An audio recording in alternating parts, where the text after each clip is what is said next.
Kehittyäkseen toiminnassaan organisaation johto tarvitsee palautetta. Systemaattinen kehityskeskusteluprosessi on erinomainen paikka valmistellulle, molemminpuoliselle ja pitkävaikutteiselle palautteelle.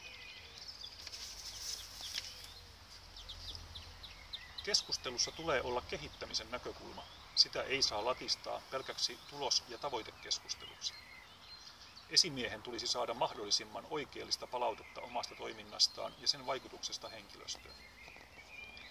On tärkeää pohtia, mitä hyötyä kehityskeskustelusta on työntekijälle.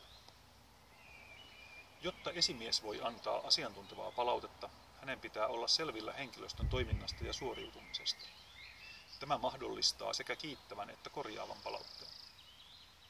Kehityskeskustelun laatua voi pitää luotettavana indikaattorina sille, millainen yhteistyö- ja vuorovaikutuskulttuuri organisaatiossa vallitsee.